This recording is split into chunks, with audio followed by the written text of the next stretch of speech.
Stop the world! I want to get off. All right, here's another stop the world. I want to get off story. Uh, Having a really bad 3 days at work, and basically, I tell the boss, I get it caught up, I get the problem solved, and I'm sitting there, and I'm worn out because you're troubleshooting a guy's test bed, and the guy's supposed to be a technician, and he'll forget to tell you, oh, I had a couple of wires drop off. I went to move it, and I broke the wires. And when I put them back, I just put them in any old place. So you're troubleshooting something that you think just went bad, but really is somebody screwed it up. They bodged it. So I realized the wires are in the wrong places. I troubleshoot back. The guy tells the truth. These wires here broke off. I put them back where I thought they would go. This is a fellow technician, a guy that when he goes in for his review tells the boss he's as good as I am. Funny stuff. Boss would come back out of the review and say, "Yeah, that guy's in there telling me he's as good as you." I said, "Yeah, do you remember last week?" "Yeah, that's pretty funny." Anyway, so I get the machine all working, test bed, and I said to the boss, "I'm cutting out." I said, I'm gonna hit McDonald's, get a lunch, relax, go home, maybe watch a movie." I had a VCR then. So I shoot down the highway, shoot into Belleville. I'm pretty sure it's Belleville. Belleville Nutley line. There's a McDonald's that's still there. And next to McDonald's was a big parking lot. I think it was for the car dealership. But anyway, I get my food and I park out of the way of the McDonald's parking lot. And I'm sitting in the car. And I'm eating and I'm relaxing now. I'm starting to relax. I'm going to relax. I'm going home and watch a movie. All of a sudden there's a knock on my window. And I look up and there's two old ladies. And I get out of the car. I go, "What's going on?" She goes, "Oh, we went inside McDonald's and we were sitting having coffee, and we left the lights on in the car." All right. So she says, the woman says to me, "I have jumper wires. My son's a mechanic." "Ah, my son's a mechanic." Ah! She must have said it like 30 frickin' times. So I start my car up and I go down there. Now there's guardrails between the rows in McDonald's, and she has cars all around her. So I'm sitting in my car. Finally, the car that's facing her, that's on the other side of the guardrail, starts to back out, and I go around. I have to go around the parking lot to get behind it. As soon as the car pulls out, I pull in head to head. I get out of the car. I lift my hood up. I lift her hood up.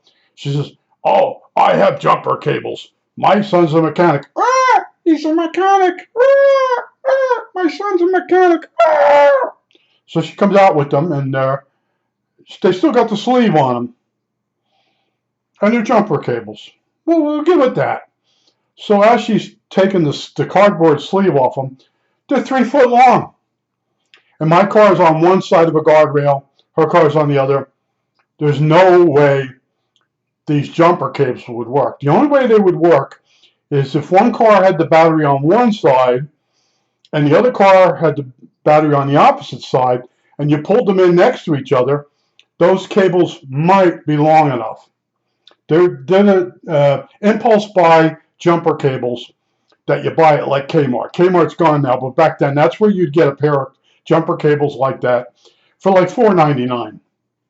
So I have a pair of jumper cables in my trunk. They're in the original box. They're Sears Craftsman, and they have hoods on each jumper cable. The what would you call it? The alligator grip, the clamps. They have a plastic hood over them so you can't screw up and short anything out. They also, in the jaws, they have the new round hole that went on the new batteries. Some of the new batteries were side mounts, and they only have a bolt. These were made for that, and I bought them. And I don't know if they were $40. They were way up there, and they were 12-footer, maybe 16-foot. They were real thick wire, and it was very flexible.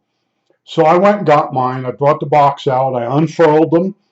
I put them on, and the woman wants to start a car up. I said, "Oh, no, no." I said, "That car's a piece of crap." I said, I don't want to start on my battery and you blow out because my car had more electronics in it. Not a lot, but it had the Delco alternator on it, which I know had diodes in it. And somebody warned me. They said, don't start a car when yours is running. You can start on your battery. There's a couple of ways you do it. I said, look, this is what you're going to get. So I unfurled the jumper cables. I put them on, and they were way long enough. So I put them on, and I said, well, I'm going to charge your battery for 10 minutes. Then I'm going to lift one of the leads off your battery, and I'm going to let you start your car.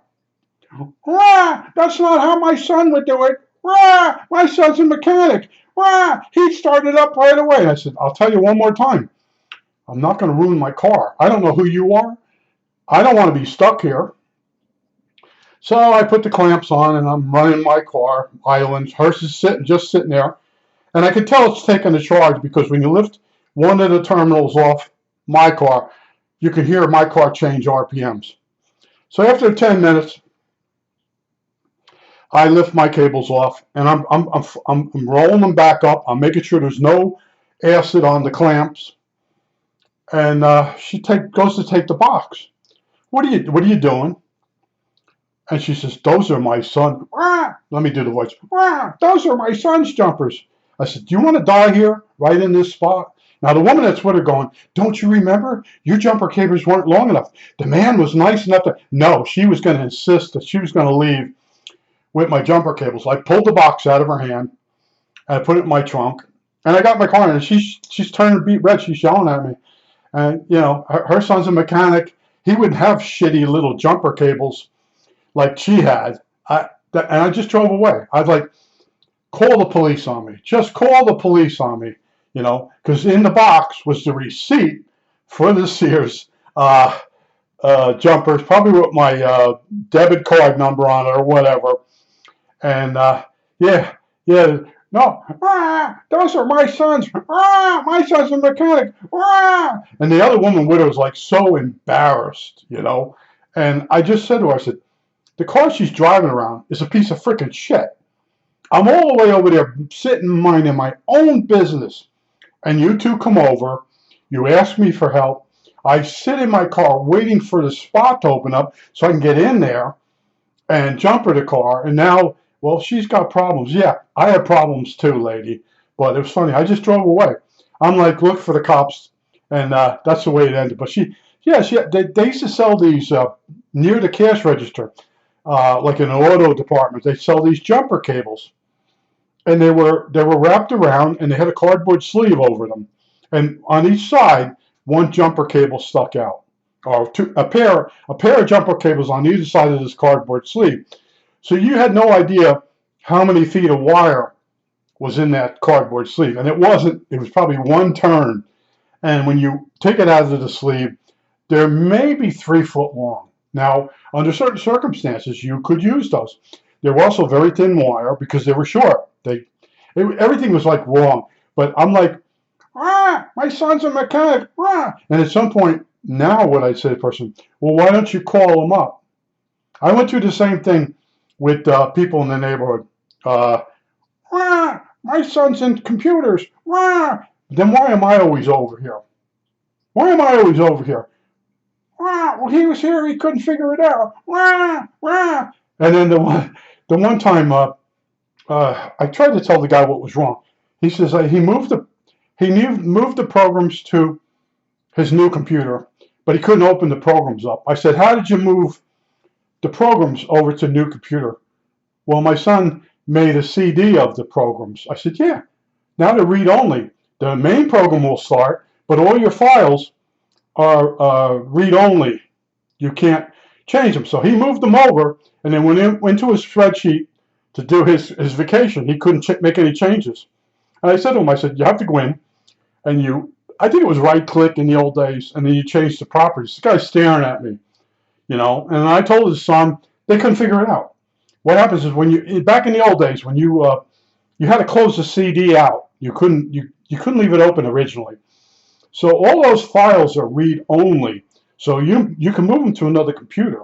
You can put them in the directory they belong in, and you can pull them up in the spreadsheet and look at the numbers. But as soon as you go to try to make a change, it's a read only, and you just go in because it's now on a hard drive, and you change the properties to. Yeah, everybody had all these computer degrees, right? Now I had an electronics degree, and I got into heavily into computers, helping everybody, and they were arguing with me.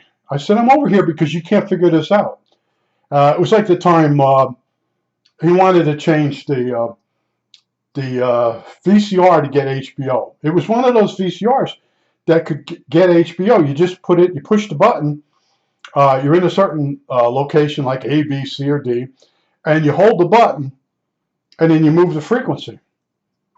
And in the instructions, it says press the button, right? Press the button, and then push up or down in frequencies. So the kid couldn't figure it out.